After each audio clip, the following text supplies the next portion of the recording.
Well, good afternoon, everyone. I'm Mark Drayson. I am the Executive Director of MAPC, and I'm so pleased to see over 100 participants on the call today. For us at MAPC, this is a very important release.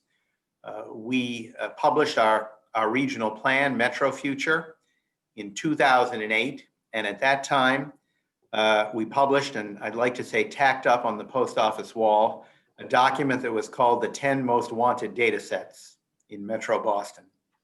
That is a little wonky, I know, but it meant a lot to us. And when this is released, this zoning atlas is released, that will mean that we will have achieved 6 out of those 10. And this has probably been, honestly, the heaviest lift. We have worked on this for the last 9 years. And it is the first time since 1999 that there has been any compendium at all of zoning in Greater Boston. And this one is far more complete, far more detailed, and covers issues that were not covered in 1999. Zoning is really, it may not be the best line to use at a party, although I'm sure it is for the 120 people on this call, but it has an enormous influence over our communities and our lives. It determines what gets built, what doesn't get built, where things get built, what land gets preserved, where people can live, how far they'll be from where they work. All of those things are determined by zoning. And having a clear understanding of what that zoning is throughout the region, making sure that we see in a comparable way how zoning in one community compares or contrasts with zoning in a neighboring community, and understanding how that zoning is changing over time is critical for planners, for developers, for property owners, for housing advocates, for people seeking to make public policies about land use. And it affects many of the critical issues that we are most concerned about in our society today. It affects climate, it affects issues of racial and income exclusion, and it affects issues of how well housed our communities and our people can actually be. The Zoning Atlas, I think, will provide a tremendous resource to individuals who are working in their own community and comparing their work to the communities near them. But it will also provide an opportunity for researchers such as ourselves to look at the data and try and interpret and analyze it. So I know that we are working already on 3 research briefs that we hope will be coming out sometime in 2021, just based upon the data in the Zoning Atlas. So over time, we'll not only have the data in front of us, but we will be able to squeeze meaning out of that data and have a better understanding of our society and the trends around us. And I think that will be especially important in the post-COVID world. All of us are living with such uncertainty today, not only day-to-day uncertainty, but also uncertainty about how and even if the world will change as we move into a COVID recovery period, hopefully beginning in the summer. And I think the Zoning Atlas can begin to provide us with some data that will be very useful in helping us to navigate our way through those uncertainties. At MAPC, we always like to say that there is tremendous uncertainty in the future of the world, but that we as individuals and communities have agency over what the future will be like. We actually don't just have to wait for it, we can plan for it and have some influence over it. And I think that this publication will help us to do just that. I want to thank Tim and Jesse and their entire team. I know the individuals will be thanked later in this presentation. I also want to thank a number of people who I think might not be on the call right now, but who are former MAPC staff members that worked on this project. They have all worked very hard. They have made change over time. They have asked questions and sought data over and over and over again, which isn't always easy. And I think the product is a great one, not only because of what it provides, but also because it is online and amendable and will change and grow and become even more accurate as the years pass. Thank you very much. And with that, I think I am turning it over to Tim. Is that correct? That's right. Thank you, Mark. And thanks to all of you for being here today. You know, when we planned this release event and talked about all of the other research products and activities that are going on with MetroCommon, MAPC's regional plan now underway, we thought, well, this zoning atlas thing is sort of a niche product. Not sure there's going to be too many folks who, we don't need to have a big splash on it. And I'm looking and there's 144 people here on the list. So I think I think maybe there's a lot of people in this niche, and I'm glad to be among all of you and see so many familiar names and new names here to hear about some of the work that we've been doing, and to learn about how, so you can learn about how you can use the zoning atlas, and also to begin a conversation about where we go from here, because this is not the conclusion of the effort. This is actually the initiation of another phase in which the zoning atlas becomes a public product, and we hope a public collaboration that involves MAPC, our member municipalities, and other stakeholders who can contribute to it and make it a living document that is of use to a wide variety of stakeholders throughout the entire region. So I am going to, I'm going to share my screen here, if I have that, can do that, and tell you about the MAPC zoning atlas. I'll credit my colleague Eric Hove with terming zoning the DNA of Metro Boston's built environment. And like DNA, zoning doesn't determine everything that happens in a community, but it is highly influential. It sets out rules for what can be built and where and at what densities. And other rules, other regulations also matter, but zoning is a very powerful tool, even if it's not determinative. And so, so that is why we think it's so important to do this work. Before I begin, or before I get any further, I just want to acknowledge, as Mark indicated, the many people who have worked on this effort over the years. And as I'll describe, it has been a multi-year effort. In this most recent phase, I want to acknowledge the incredible work of my co-authors and their staff, Jesse Partridge-Guerrero, who's our research manager, who welcomed you to the meeting, and Lily Perkins-High, the analytical services manager, and then many contributors, current staff, former interns, a veritable host of folks who have worked on this many years, including Holly St. Clair, my predecessor as Director of Data Services, who I think is with us today, and many other folks. It's really benefited from all of their contributions, and I want to thank all of them for everything they've provided. So, as I said, zoning is like DNA of a community and of the region, and the land use changes, the development that results from zoning, whether those land use changes are through a few large developments or accumulations of smaller ones, have a real impact on both the local environment, the regional environment, and broader society. The design and location of new homes and jobs, which are heavily influenced by zoning, it really matters when it comes to transportation demand, building energy, carbon sequestration, and much more. Take greenhouse gas emissions, for example. So on a per household basis, people living in dispersed single-family homes produce a lot more GHG than their counterparts in urban and multifamily environments. They drive more, their homes are larger, they don't share any walls with another building, so they need more building energy. And building that subdivision probably entailed clearing a forest during the construction. So if our goal is to reduce GHG emissions as a region, then we need to do more to encourage development in smart locations and design more sustainable development in suburban locations. And zoning has to be a part of that. And when zoning shapes development, it also determines the corresponding need for infrastructure and services, whether those are related to transportation, water, energy, education, and lots of other needs.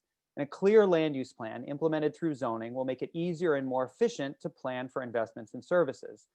And this is especially true for regional systems, where the needs span multiple municipalities and share systems and need to be built and maintained regionally. And zoning determines the demands that development in a community will place on regional systems. Without good information about what is permitted and where, it's very hard for agencies such as MAPC to forecast future growth and the corresponding infrastructure needs. And zoning also has an exclusionary and racist history. While redlining and racial covenants were largely private sector actions, land use regulations such as zoning was and is a tool that many communities, especially across the nation and right here in our region, use to implicitly or explicitly exclude certain people. And in many places, zoning did and still does enforce de facto racial segregation and guaranteed income segregation. And that's why the Obama era affirmatively furthering fair housing rule required an assessment of zoning and other regulatory barriers to diverse housing production. So that's the rule that the current president claimed would, quote unquote, destroy our beautiful suburbs, presumably by allowing them to be occupied by people who didn't look like his core supporters. And speaking the quiet part out loud, he was articulating the very efficient role that zoning plays in maintaining current patterns of segregation, and for his part, advocating for maintaining that role. We feel that that role needs to be broken down, and zoning needs to be made a tool of inclusion. As a region, if we want to be smart about where we grow, if we want to plan efficiently for the future, and if we want to ensure that each community is doing its fair share to meet the region's housing needs, then we've simply got to have a good picture of zoning across the region. That was the rationale behind naming an up-to-date regional zoning atlas as one of the 10 most wanted data sets in MAPC's 2008 plan, Metro Future, as Mark indicated. And at the time, we didn't think that it was the most ambitious item on the list.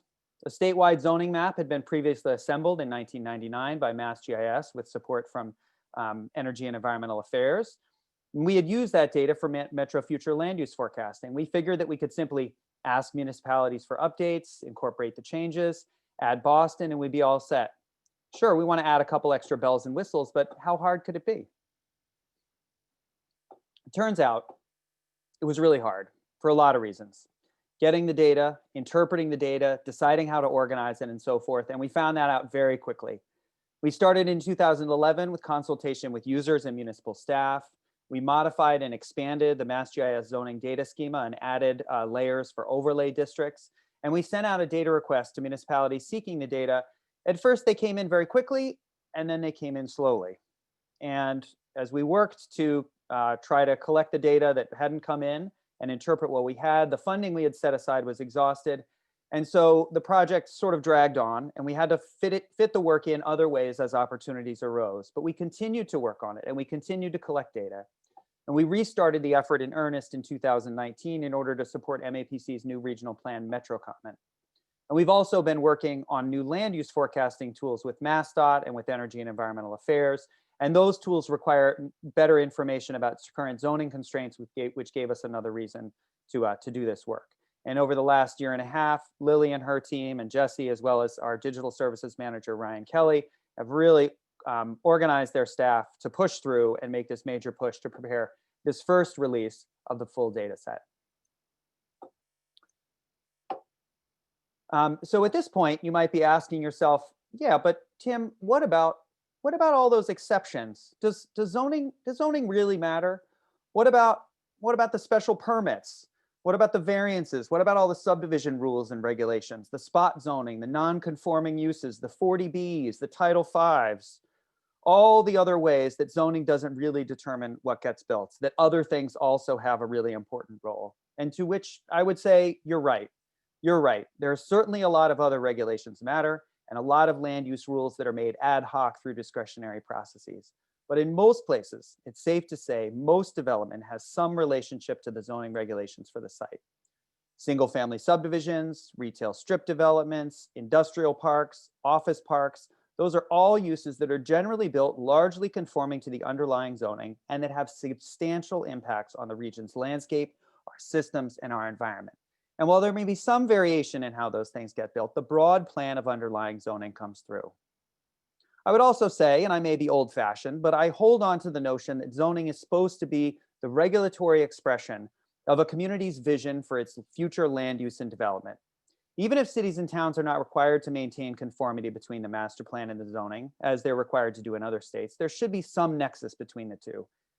And if all those exceptions and other regulations outweigh the rules of zoning, then what's the point of having zoning at all? Can any land use regulation be justified if similarly situated land is not treated similarly? And if the only way that a community is offering fair and affordable housing opportunities is through discretionary exceptions, I would say that's not really fair housing. So even though there are a lot of exceptions and other factors that come to play, from the perspective of a regional planner, there's really not a world in which it's not worth knowing what the zoning is for all the 101 cities and towns in our region. Being an optimist, I of course hoped that the officials and staff in charge of maintaining local zoning information would agree wholeheartedly with this patently obvious conclusion and would therefore be happy to make whatever contributions they could to this effort. To be fair, many of the municipal representatives we contacted were like that. And as I said, in 2012, we sent out data requests and received dozens of responses with data, links, and referrals. But that initial flood slowed to a trickle. And like I said, we kept going, and things got more interesting and more difficult as we tried to collect data from the roughly 50 municipalities that did not initially respond. And those that had responded tend to have three things. They had their data in a GIS format, it was reasonably well documented, and they had policies and mechanisms that supported sharing that information. But as it turns out, many municipalities don't meet all those criteria. While MassGIS had digitized all the municipal zoning in 1999, those files were not necessarily adopted and maintained by all municipalities. Some maintain their data in other formats and standards.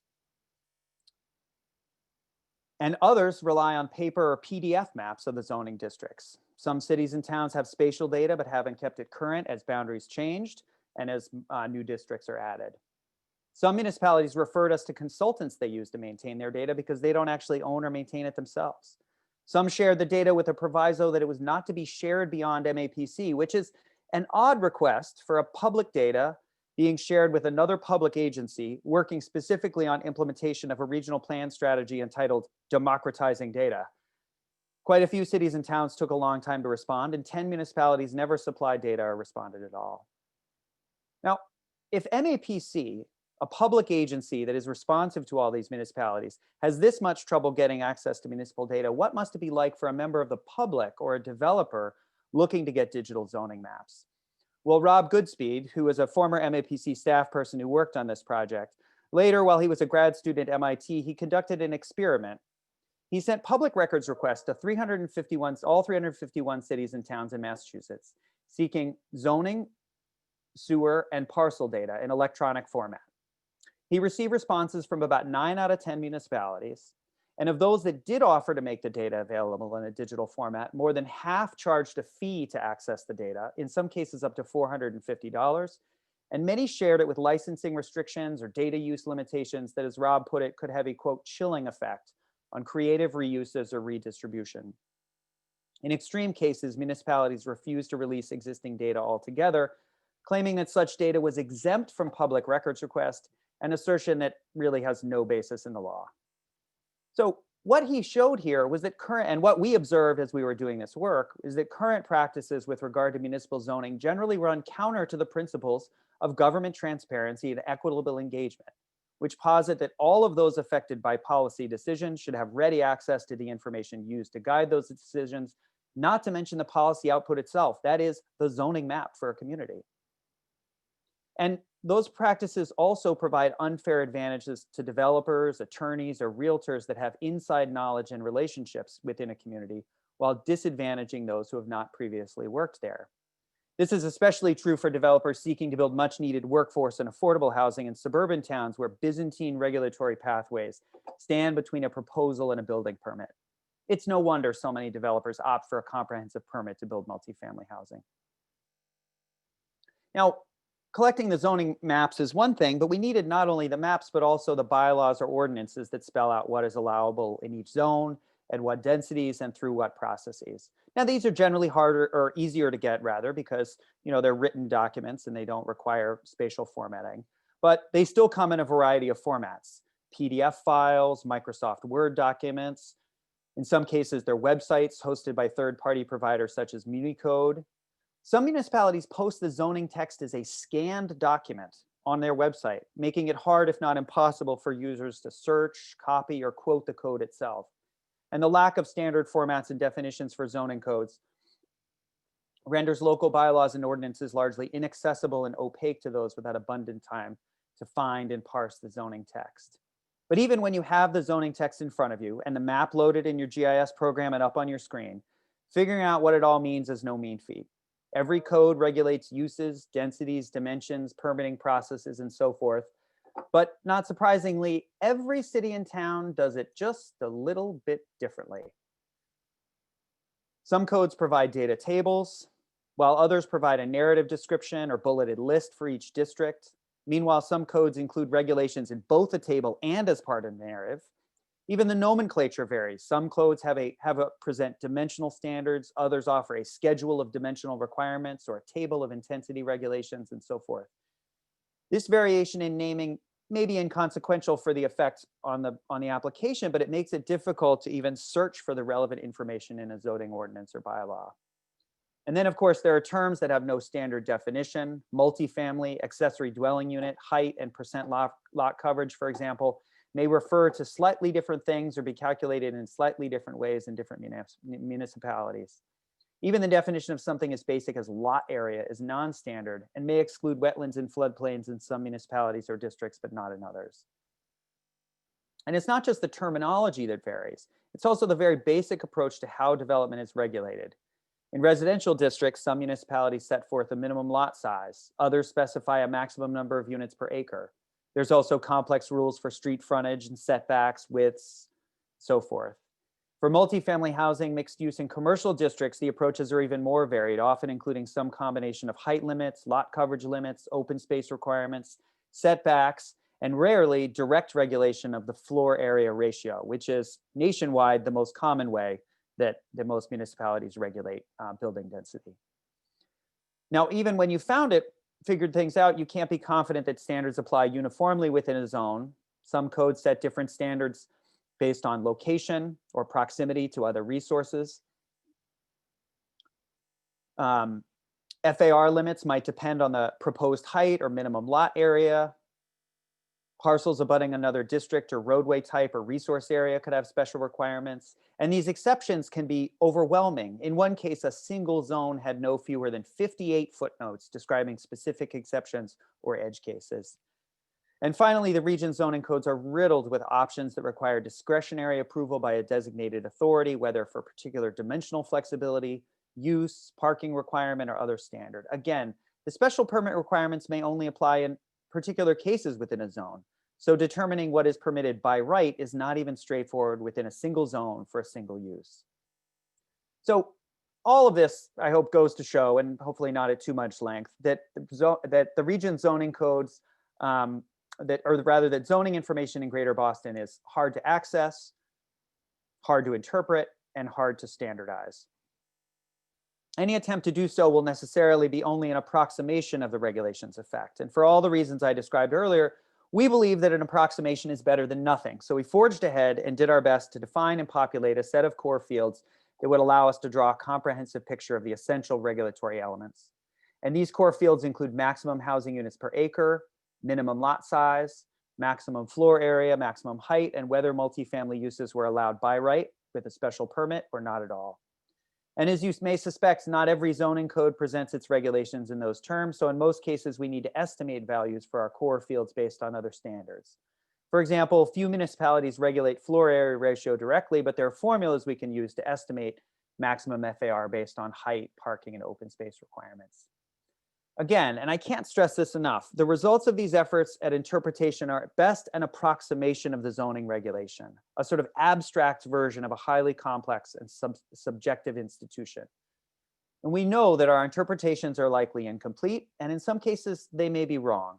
But they're not the last word, and we're relying on all of you to help us fix things when they're incorrect.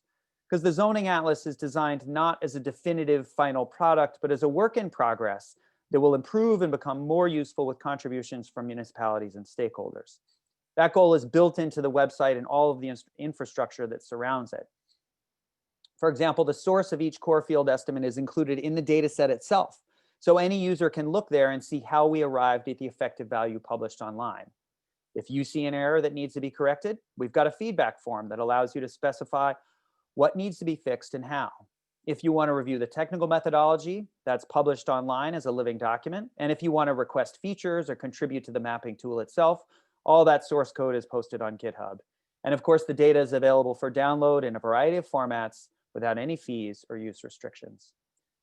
Now, for our part, we'll continue to maintain the site. We'll continue to solicit and collect and interpret zoning data as we acquire it. We'll incorporate feedback from users, and we'll harvest the data for insight in future reports.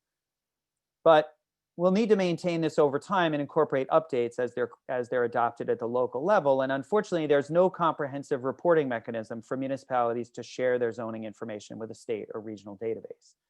Our goal is that MAPC Zoning Atlas can, at least until there's a statewide policy, serve as that central repository. However, it should not serve that purpose indefinitely. What we have in Massachusetts is a system in which essential zoning information is hard to access, hard to analyze, hard to interpret, and hard to compare. It's a system that is not designed to facilitate municipal collaboration, shared problem solving, and a fair allocation of benefits and burdens of new development. Something has to change. The whole system can't be redesigned overnight, but there's incremental steps that both the state and individual municipalities can take to improve it. First, every city and town needs to take seriously the task of maintaining, publishing, and using digital zoning data. This means making sure that the spatial zoning data accurately reflects the official boundaries and that it's kept up to date as changes are made. Will this effort require financial resources and staff time? Of course it will, but it will be worth it. Zoning is fundamental to the fabric of a municipality, just like roads and pipes, all of which are mapped and inventoried in digital format. The state and MAPC can assist in this effort by establishing data standards for spatial zoning data in partnership with municipalities, conducting collector procurements for consultants to help provide technical assistance for maintaining the data, and on the state's part, providing financial resources and incentives for municipalities to do that. Municipalities should also re-examine how they treat digital zoning data from a policy perspective. They can establish a policy that digital zoning data, not a paper map locked up in town hall, is considered to be the official zoning map. They can instruct staff to publish the data in a way that it can be accessed easily by all residents and stakeholders. And they can proactively share updates with MAPC and state agencies so that the new districts can be incorporated into regional plans and forecasts. These are all steps that cities and towns can take at low or no cost to improve transparency. And for our part, MAPC can provide an easy way for municipalities to share updates, and the state can incentivize or mandate the submittal of those updates, or even just enforce the very weak requirements that do exist. And finally, and over the course of a few years, we need to take a long, hard look at some form of standardization of zoning codes themselves. Other states have robust requirements for the format of municipal zoning, as well as requirements that zoning be consistent with the community's master plan. And as much as an optimist that I am, I'm under no illusion that we'll get to that point in Massachusetts in the very near future. But there are things that can be done to improve comparability. For example, with the adoption of a data standard, municipalities could be required to report their zoning requirements for a limited set of core attributes, much as we've done here, with the big difference that municipal staff who know the codes best would be doing the interpretation, not MAPC. And this wouldn't require any cities or towns to change their zoning codes, but would enable informed comparison of key attributes across municipalities. So there's clearly a lot of work to do, both to improve and maintain the existing data and towards moving towards a more rational approach to regulating land use in Massachusetts. But I want to celebrate today. I want to celebrate the conclusion of this phase of the effort and also to share with you the work that we've done. To do that, I'd like to turn it over to Jesse Partridge-Guerrero and Lily Perkins-High, who are going to walk you through the tool, which, in case no one's mentioned it, which I don't think I have, is at zoningatlas.mapc.org. And I will turn it over, stop sharing my screen, and I'll turn it over to Jesse now. Thank you, Tim. Hi again, everybody. Let me get my screen so you can view it.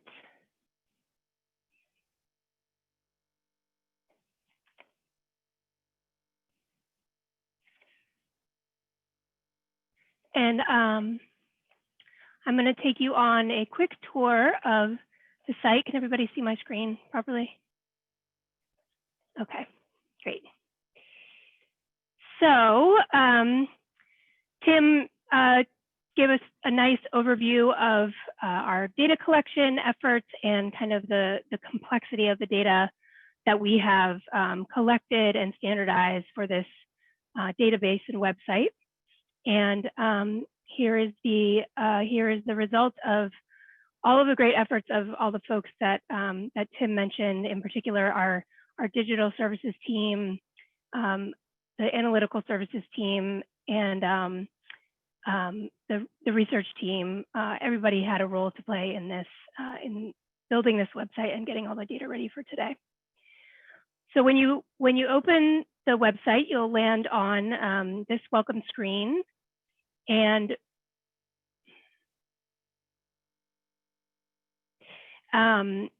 you'll see a view of every district, every zoning district in the region symbolized by kind of a simplified version of the use type in the zone. So we've simplified that to residential, mixed use, non-residential, and open space. You can navigate the site in many ways. You can toggle to a table view of the data with every municipality and every district in each municipality.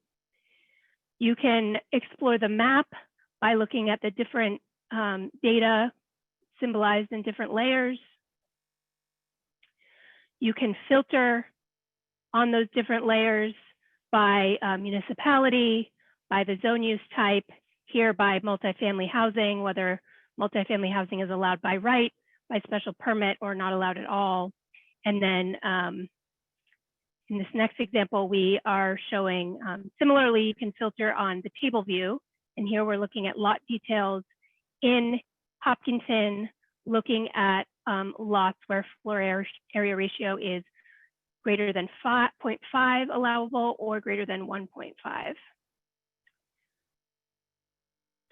As Tim mentioned, we also did the work to collect overlay districts for the municipalities. We kind of can't say for sure how complete the overlay districts are because there are just so many of them in every municipality, and not every municipality provided them to us. But we have overlay districts here that you can toggle on and off, and we've organized them by those that allow for more density in the overlay, less density, or sort of special districts that have no impact on density. We've also written an introductory report outlining many of the kind of topics that Tim talked about in his remarks. So I would encourage folks to take a look at that report. You can also, on the site, go to the About page and learn more about our data sources and technical methods. You can view kind of dynamic metadata when you download the data, which I'll show back on the home screen. You'll also get a CSV of the data, but if you're just kind of exploring the site casually and want to be able to understand what you're looking at, you can look at the metadata here.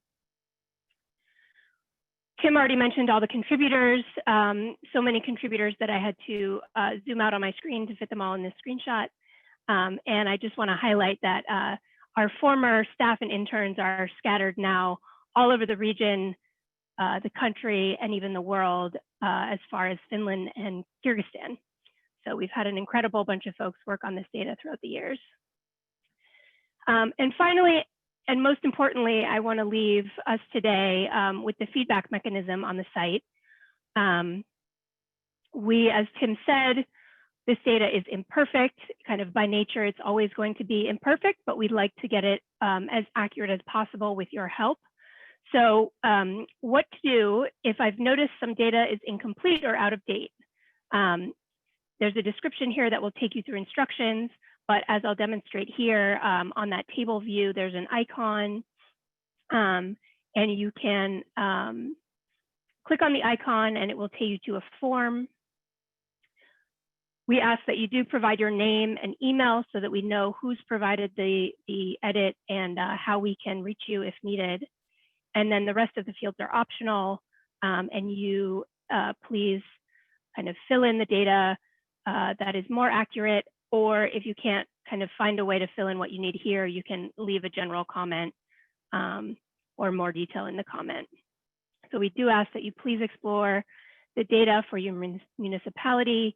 Let us know how it looks and if there's anything that we can improve. And as Tim mentioned, you can check out the site at zoningatlas.mapc.org. And I don't think I showed the download, but there is a link at the top right hand of the screen that will take you to our DataCommon, where the data is available for download as a shapefile or a CSV with the corresponding metadata. Thank you. And I will turn it over to questions, and I'll invite Lily and Tim and anyone else from MAPC to join in answering any of the questions that we've received from the audience.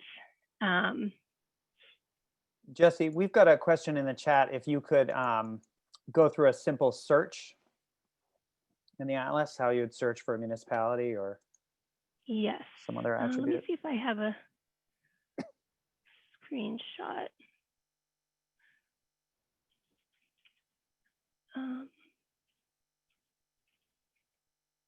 So in the filter pane of the site, there is a search button here, and I'm not going to do it dynamically right now, but you can type the municipality you're looking for in that search field there, or in the other kind of filtering tabs.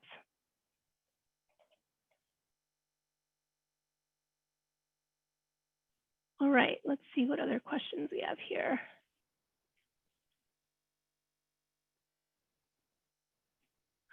I might, there's a question about what was used to develop this.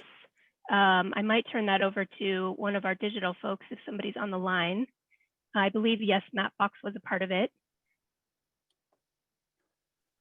Is anyone on the digital team? They might all be working behind the scenes. But if anyone jumps on, I can provide more details there. I think Ryan's here. Yeah. Okay. Yeah, I can jump on and try it. So the question was, what was used to develop? So it's a JavaScript application with a lot of different components to it. So we're pulling data from our Datacommon, where the data is stored, and then Esri feature service for that data and feed from there. We're also using Mapbox for some of the other feeds, as well as Airtable and Gitbooks to communicate some of the metadata and information. Thank you, Ryan. Ryan is our digital services manager.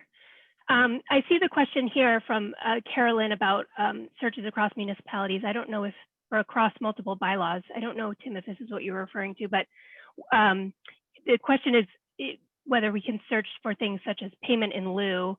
And that is not something that we have, that is not a level of detail that we have incorporated into the data itself. So basically what is searchable is the data that are in our database. And that's a little bit more detail than we could standardize for all 101 cities and towns. Yeah, I think I might just jump in here. I think there's been, as I said, I had said that since 1999, we hadn't really had a comprehensive update of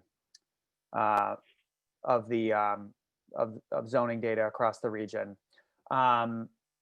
There have been some efforts since then. Most recently, Amy Dane, who's on the call, under contract to the Mass Smart Growth Alliance, did an analysis of multifamily zoning regulations across municipalities, and that actually built on some work that has been done in 2006 that Amy and Jenny Schutz, who's now at the Brookings Institution, did. Those were very detailed analyses of zoning requirements and regulations, but they were not explicitly spatial in nature. So they did not tie the requirements to specific zones or map those zones, put those zones on a map. And when we did this work, we really wanted to focus on a core set of attributes that related to density, whether multifamily zoning was allowable by right, by special permit, and how many units, whether it's just a two-family zone, or whether it could be allowed for more multifamily, and as well as the floor area ratio for commercial districts and multifamily districts. So we were really focused on some of these basic elements. Over time, we certainly would like to add additional fields and additional nuance, but we are not, but we'll need to add those, and hopefully we can do that with the support and participation of all the folks who are out there, who are very familiar with this information at the local level. Thanks, Tim. For folks who are trying to explore the site right now and are having loading issues, I'll just say that the data are fairly large and complex, and we're working on loading speed. But for now, you should be able to zoom in, and the data might take a minute to load, but it will load. And then once it's loaded, it will you can explore the site, and it should load more quickly.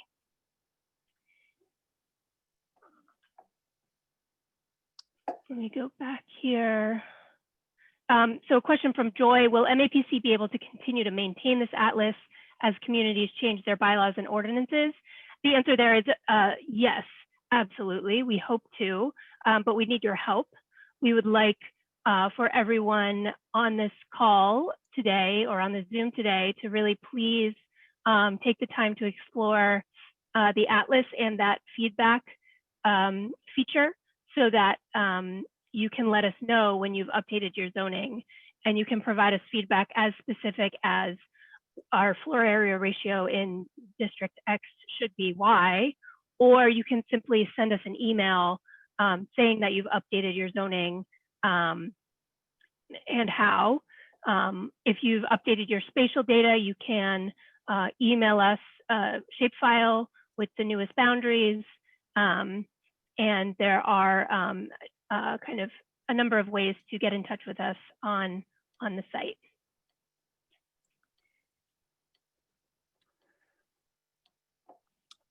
One question in here from Warren Chamberlain is, could there be a way to overlay a land property value map over the zoning map to see how zoning may affect property values? That can certainly be done. One of the other most wanted data sets that we identified in 2008 was a statewide parcel map, or at least a region-wide parcel map. MassGIS did excellent work over about almost a 5 or 10 year period to create that, and many municipalities have been maintaining that now that it was created. So that's actually a good model for this. The state provided a lot of support, and now continues to provide a lot of incentives for municipalities to maintain digital digital parcel data in a standardized format. So that's available from MassGIS, and then we also take their products and turn it into something called the Massachusetts Land Parcel Database, which is available at mapc.org. And so you can get that. We don't have a web map for that product yet, but you can download the data and you can overlay it there. At some point in the future, possibly we could have a web application that includes both of those. But I think based on some of the challenges that folks are seeing right now with the loading, we have some more technical work to do on the back end to make that work. But I think that is a good question. I'll jump in with a question from Cassie. How can this atlas be helpful to a town that is revising their zoning code? Any recommendations? Yes, absolutely. I think in the report, you'll see a recommendation section where we kind of have digested all of the challenges that we ran into in trying to standardize this data for the region. And we provide some fairly simple recommendations for sort of platforms to use to share the data, to make the data available, and for the ordinance or bylaw to a few standards to follow in terms of dimensional regulations and sort of those core fields that we're looking for, and the units that we've published the data in. I think we hope that folks might use the standard that we've adopted. However, this is obviously a conversation that is much larger than us, and so I think it's a conversation that needs to be had statewide, and one that we hope there's enough kind of interest in to start in the coming years.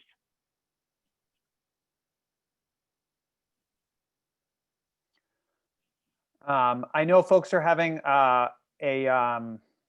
some folks are having a hard time there. I just want you to know our technical folks are working on this. We seem to have not expect 150 people to show up and click on the site this afternoon. So, however, folks are working on it right now. One question here from Sarah Wormiel was about, have you considered adding local historic district boundaries? I think if there is a zone, that would probably be included as one of those overlay zones. If that's incorporated into zoning, then we would want to put it in there. I don't know if, I think, as I said, there's a lot of other regulations and spatial regulations that matter to development, so we can't necessarily add all those. But I think to the extent historical districts are reflected in zoning, we should be able to get it and have it included in there. I see a comment from Susie. She says, I think the municipal GIS folks would be very interested in having a presentation about this.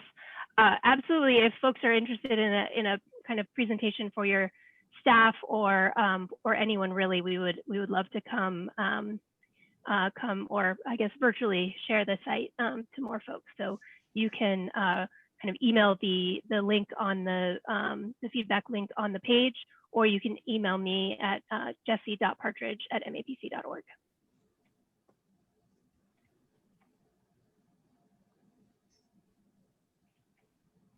And I think I got a question here. Sorry, who do you want us to send any zoning map updates to? There is sorry if you would just answer this, but there's an email link on the site. So if folks have data they want to send, the best thing to do is just to click on that and send us a link that way, and we will incorporate it.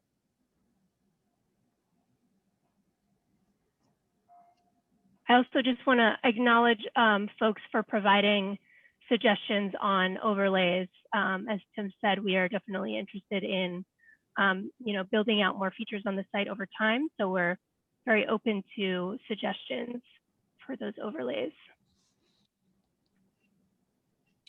Sorry, Jesse, did you answer Susan's question about show every multifamily by right zone? I don't believe I've seen that one. All right, no. so Susan Albright asked, can you search on show every multifamily by right zone in the city it belongs to? That is one of the things that we can filter on. You can filter on multifamily by right or by special permit, and then that can be and so you can either view it that way, or you can export the data and filter it using that field. On the multifamily districts, I think one nuance that we did add that I didn't talk much about is it's also not just multifamily. It's sort of everything other than a single family. We do distinguish those districts that allow for 2-family homes, 3 and 4 family homes, and then larger, over 5 to 19 and 20 and over. So we can distinguish districts where there are, where a municipality may allow for 2-family homes or conversion of a single family home to a 2-family home, and other places where they're allowing sort of multifamily apartment buildings kind of at scale. And that's an important distinction because that form of kind of gentle density of allowing 2, 3, and 4 family homes in existing residential neighborhoods is an important, strategy that a lot of other municipalities and regions, most notably Minneapolis and Portland, by allowing, small multifamily homes, 2 and 3 family homes in residential neighborhoods as a way of expanding housing opportunities. Question from Joy about FEMA floodplains as an overlay. We did not include that, although that's an excellent choice or suggestion. We did include 40R districts, which we got from the state. So there are some municipalities who did not provide us their own overlays, but for whom there are 40R districts showing up on the map.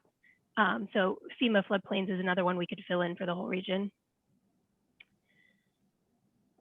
A question about expanding this atlas to statewide. Definitely something that has come up in conversation during our production of this. I think we would be happy to partner and host data from other regions. And I think it makes sense to do so in a kind of central location. So definitely be in touch about that. I want to respond to Nate's question here, which is similar to one that's I think Dr. Corley had asked me privately, this issue of like whether the resource might be expanded statewide. Certainly, I think there's many folks who would find that useful. We given how long it took us, like we didn't really have the wherewithal to go and collect this statewide. Our hope is that what we've created can be a framework for the collection and the compilation of data from other regions in the state. It would certainly benefit the land use forecasting tools that MAPC has been working on with MassDOT and Energy and Environmental Affairs, which do cover the entire state. But it's going to require contributions, from the other regional planning agencies and from the other municipalities. And I also want to note, I think it's going to, all of this is going to require some support from the state to help municipalities, bring their zoning data up to a to develop a standard and then provide support for them to bring it up to the standard and provide incentives for them to maintain it there. What we know is that doing this episodically, like once every 20 years, is not an efficient way to go about the problem. We need to do it. We need to have it consistently maintained, and preferably where, and I mentioned this in my remarks, but where the digital zoning map is actually the official zoning map. Because in many of the communities that we worked with, the paper zoning map was still the official thing, and the digital map was something that was sort of a nice to have or an accessory. And so there wasn't a lot of incentive to keep that maintained, that they were expecting that if anybody was serious about it, they'd come to town hall. Well, as we've seen, expecting people to come to town hall and look at a piece of paper is not a very resilient strategy for government transparency, especially, when town hall is closed. So I think it requires a lot of things, but it is going to require some state support, and it requires a change in policy at the local level to sort of move into the 21st century and to take digital documentation of these regulations very seriously, and to put those things, to basically take a digital first approach towards the establishment of zoning data. And I would be happy to hear, I guess this is a topic, I know there's a couple other questions that may have come in here, but this topic is one that I would be very interested in hearing from municipal representatives who are here today about what are some of the challenges in doing that, or has your municipality been through that process or tried to go through that process, and what should we know about how to move that initiative along at the municipal level. So feel free to put it in the chat or just raise your hand, or chime in if you'd like to. And as folks are thinking about that, I just want to acknowledge Carl's comment that it would be useful to show current density in each zone alongside what is allowed through zoning. That is actually research that we are currently doing with this database, and it is the type of research that these data allow. So thank you for that comment, and we hope to be releasing our findings in the coming months. And I do think we will work towards, as Dan Merrier suggested, and Dan's with MassGIS and has worked on a lot of similarly challenging issues across the state. So thank you for this question, Dan. I think we can certainly work towards a web viewer that allows folks to overlay both of those things. And I just want to acknowledge all the work that MassGIS does to create a really solid data infrastructure for all the state's communities, especially the collection and publication of all that parcel data. All we do is stitch it together into a statewide database. They really do a lot of the heavy lifting on that. Susan suggests we should provide a standard for how to display data. That's definitely one of the recognitions that we came to in this process, and one of the recommendations that we have at the conclusion of the report, that MAPC with the other RPAs, with folks such as MassGIS and with municipalities, really do need to work on data standards and to create a recipe book for how municipalities can kind of get their house in order, as long as the political will is there to do it. I would also just jump in there to say that I think that data standard goes beyond just fields and values of interest to actual definitions. One of the challenges we ran into in compiling data for the database were the 5 different ways municipalities track % lot coverage. Is it maximum lot coverage by buildings? Is it maximum lot coverage by buildings and parking? Is it minimum open space? Is it maximum open space? There's just such a kind of such a multitude of ways that each of these values are tracked. We can kind of did our best job entering in the kind of best approximation of the priority fields we identified, but until there's kind of an additional kind of consistency in kind of the definitions of these terms, we're going to have a challenging time doing an assembly like this.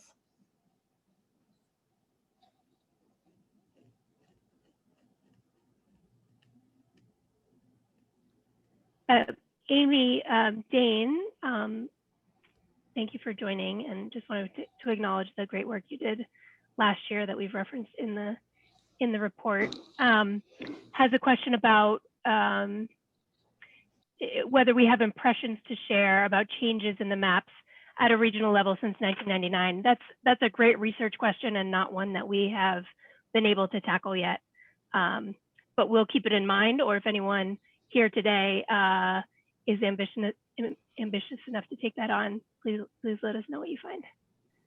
Yeah, that's a great suggestion. If folks haven't seen Amy's report on the state of multifamily housing development, you can find it in the report section on the website. There's a link to it there, and I think that was a great research effort that really uncovered a lot of recent trends in how municipalities are allowing or not allowing, and where they're allowing multifamily housing. And what we're trying to do is add more sort of spatial detail to that. I don't, that particular question is not one that's on our research agenda. Jesse mentioned that we are doing some analysis on this. One has to do with multifamily zoning, where it's permitted and at what densities, and sort of what the theoretical yields of multifamily units might be under current zoning. And where those locations are. Are they in smart growth locations? Are they out at the edge of communities near a highway interchange? And what are the impacts of that? The second research question we're going to look at is relates to commercial zoning, and how much capacity is there for commercial development, whether that's office, industrial, or retail in the region. Even before the pandemic, I think we had a very strong sense that the region overall was in some ways overzoned for a lot of commercial uses. And I think with the challenges facing retail, as well as all the uncertainties with regard to office development, just notwithstanding sort of whether it's downtown or out on the highway somewhere, I think there's a lot to examine there, and to understand the extent to which we may be overzoned for commercial development, and as a result sort of spreading it out. And then the third topic would be to look at zoning within transit station areas, and to understand what types of uses and what types of densities municipalities are allowing around transit station areas. Because as many folks have pointed out, and as we saw from a report that the Boston Foundation published earlier this year called Zoned Out, there's a lot of work to do to allow for multifamily housing in transit station areas, and many of you have worked on those issues as well. So those are three of the research initiatives that we like to work on. But if folks want to have other ideas, download the data and work on it. Give us a call and talk to us about how you might approach it. Ask us questions. We do want this to be a resource for the whole region, for all of you, and really, I can't stress enough that maintaining this data is really going to need to be a collaborative effort of all our municipalities, planning boards, stakeholders, and all the other folks who work on these issues.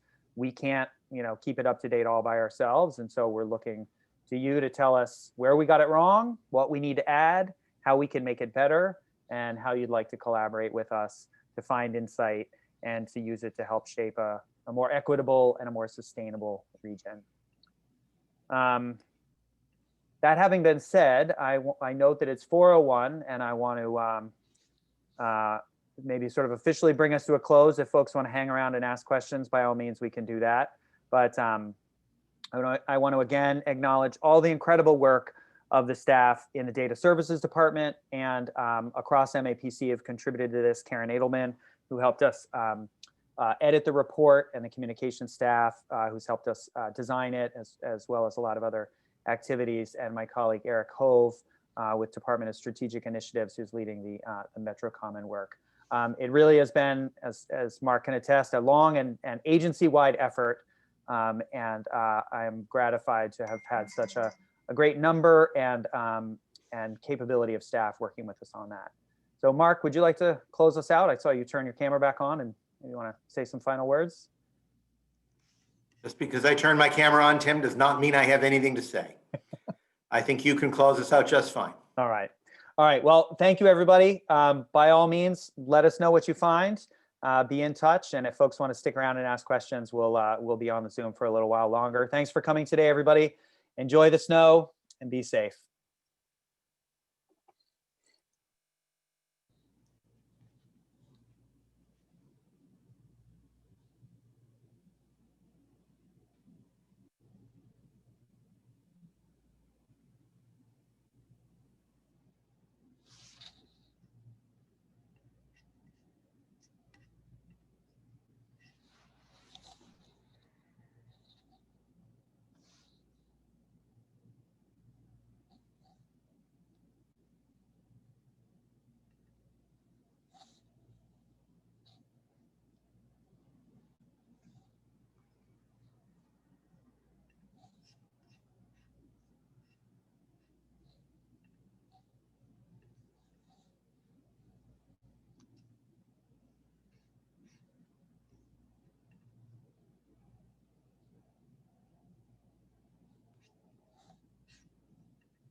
Not seeing any new questions come in, so maybe we'll close it out here. Tim, I think Carl Carl? might have a question. Oh, sorry, Carl. Yeah. Can you unmute yourself? There you go. Yeah. Gotcha. Just as you're looking at the density, it would be helpful to calculate density on something like the block group level, as opposed to the entire zone. Just because zones tend to be way more expansive than the reality on the ground. Yep. So I know here in Chelsea, probably all of our zoning districts, 90+% of the properties are not in compliance with our zoning. Yep. So our zoning is aspirational for an environment that doesn't exist. And I suspect to some extent that's the norm across the region. Right. Yeah, I didn't mention that as one of the sort of research reports we're doing, but it is actually a really essential component of the work that we are doing to understand zoning, basically capacity at the, really, to your point, at the census block level, looking at how many housing units exist or how much commercial square footage exists and what's the additional capacity that could be created under the existing zoning. Those are the inputs that we need for those land use models that I was describing that we're working on with MassDOT and EEA. So I think you're right on point there, and Jessie and her team has been diving into that very question, and like you said, doing it at the block level to understand it, at a much more fine grain, because these zones are big and they vary quite a bit across the zone. In some places, kind of exceed the current requirements, and some places might have additional capacity. Yeah, and locally just advocating for redoing zoning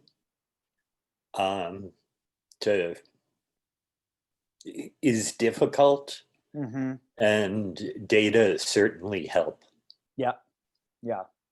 Well, that's the other thing, is we'd like to hear. I mean, somebody asked us, how do we use this for local advocacy? And I also wonder, what do we need to do to make it more useful for folks to do local advocacy? I mean, because that is what we want. And so, you know, we're thinking about that, but we also want the features and the function to be driven by the needs of the users and what's going to help them. And so there's a process of publishing something, seeing how it works, making improvements, seeing how those work, and so forth. Yeah, well, we currently have, I think, 8 or 9 zoning amendments in front of City Council. Oh, wow. Okay. We, including our first mixed use overlay district, Okay. which will allow housing in some of the districts where it was prohibited previously, Mm-hmm. particularly north of the new commuter rail station. Okay. And what's your role in Chelsea, Carl? Are you on one of the boards or a No, interested stakeholder? Yeah. I'm a planner in the Okay. Department of Housing and Oh, okay. Oh, Redevelopment. I'm sorry. We hadn't met before. So great. All right. And I get all of the GIS tasks in Okay. Chelsea. All right. Would add that Carl also provided very detailed feedback about where we should adjust the census tracts and block groups. Oh, fantastic. 2020. Oh, for PSAP. Yeah. Mhm. All right. Yeah. Excellent. And A I'm rare bird so- who's really who's provided us with good feedback on that. I appreciate it. yeah, and I'm also looking forward to what's going to happen around redistricting. Yeah. It'll be very interesting. Yeah, All it's going right. to be tough. It looks like Dennis and Carolyn have some questions. I don't know. We'll go in alphabetical order. So Carolyn, why don't you go first?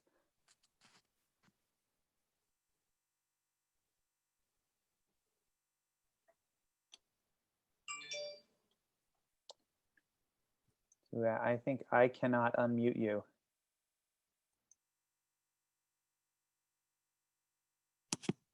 There we go. Thank you. Nice to see everybody. Nice to see you. So when I was working professionally, I relied on ordinance.com to be able to do searches on, specific items like special permit criteria or payment in lieu, as my previous question was. And they would spit out 25 different options of here's how these 25 communities dealt with that. And it was extremely useful because you could just go through, copy and paste, and then have a document that you could work from to, do comparisons for zoning changes. They're not doing that anymore. I don't know if you're familiar with ordinance.com or thought about what they do versus what you're doing with this. So it sounds like from the answer to my previous question, that is not possible from the way it's structured, that kind of search. But I guess the question is, if that's really what I'm trying to do, what is the most effective way of using your tool to get to that point? The other thing I sometimes do if I couldn't cover it is I just go to some of my favorite towns. I'll go to Northampton or Amherst and say, okay, how are they doing it? Or Somerville, communities I count on of being, sort of paying a lot of attention to zoning. But can you think of any way to use your tool to, to dig a little bit more into any kind of comparison, or do I just need to continue okay, now all the zoning ordinances or bylaws are in one place, and I can now, instead of going to the Amherst website, I can just go to your tool. Yeah. So We don't. Go ahead. I think. I guess I would say if you're trying to identify districts or municipalities that have, for example, that allow multifamily by right, or that allow densities above a certain amount or thing, if you're trying to screen out and identify districts by the attributes that we have, and look for those that have certain characteristics, then I think you could do it that's one thing that would be useful for. We considered and decided against providing links to all of the zoning bylaws themselves or ordinances, because they change, they move around. It's another thing to maintain. And in many ways, they're not that hard to find. And it might be easier to just Google Wellesley zoning bylaw than for us to like get that link in there. I mean, I do think part of the challenge is just as I mentioned, the sort of multiplicity of formats in which those things are stored. And some are Word documents and some are on ordinance.com or Muni code or, whatever, platform it is. Those are the best ones, right? Because they're standardized and you can search them and so forth. But the municipalities have a scanned document on their, that they put on their website. Can't search it, can't, so that's, I think we need to figure out a way of getting everybody up to a common baseline. But I think you put your finger on a right point, and we've all been working on this for quite some time, and there's still a lot of work to do, and considering that standardization does not ask municipalities to permit things that they wouldn't otherwise want to, or change the way they're regulating stuff, but actually just to like publish things in a different way that's more accessible. It's more about transparency. And so, perhaps as we look to zoning reform in the future, we could try to include, some of those expectations regarding standardization in future legislation. Thank you. Yeah. Dennis?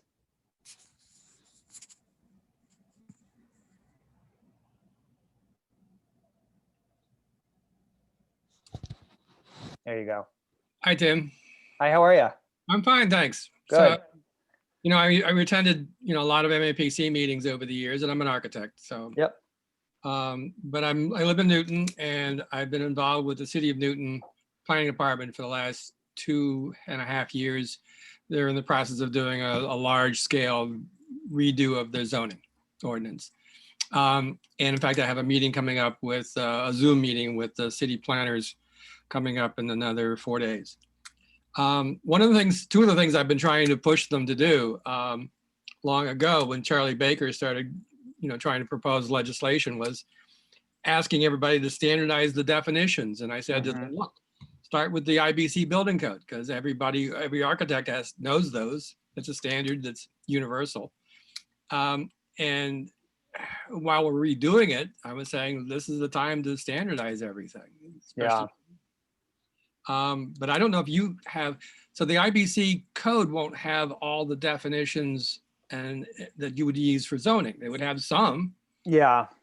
but not all. Right.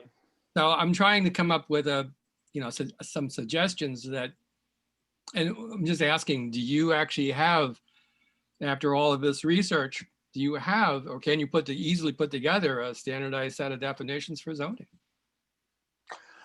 I don't think we don't have that now. I mean, I think what we did was we said, how can we bring some alignment among all the terms that are there? I feel like to come up with that data standard requires more of a process that involves other stakeholders. I mean, that's one of our recommendations, and we want to do that. But it's going to require engaging cities and towns, engaging the consulting community, the architecture and design community, and so forth, in talking about what that would be. And I feel like that's like basically the next step is, two parts. What are other states doing? That's one of the questions that Mark keeps asking me is what are other states doing, and why can't we do something that's at least somewhat more like that? And then number two, how do we take the information from other states as well as input from the stakeholder community and come up with a set of standards? And the third part, I suppose, is like, how does the state incentivize or mandate or something like that municipalities to adopt that standard? So can it be imposed by Charlie, 40A and 40B are the two state rules that govern all zoning. So yeah, if they're going to actually redo that, and this would be the time to have the state say, okay, guys, everybody's got to use these definitions and let's standardize this across the board. But yeah, if it comes from the state level, then everybody. Yeah.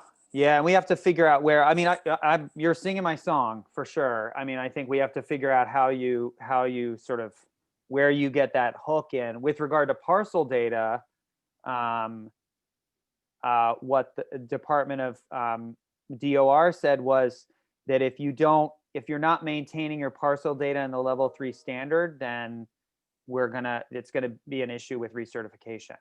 So you've got this like regulatory hook that doesn't necessarily require the legislature to do anything. You can actually, and everybody needs to do it because they got to get recertified. And so what we need is like, what are those other hooks where you can start to, add these other requirements in, and at the same time, like we did with parcels, support municipalities who aren't at the proper level and get them up there, but then create the expectation and the requirement, have the expectation requirement that folks are maintaining. Good, thank you. Yeah. All right. I think I'm going to run. Nice. I'm glad. Thanks for sticking around. I appreciate it. Nice to see you, Carolyn, Dennis, and Carl's. Nice to meet you. Appreciate it. Thanks again for your help with PSAP. And let us know if we got a great shop. Let us know if you need any help with anything GIS. All right.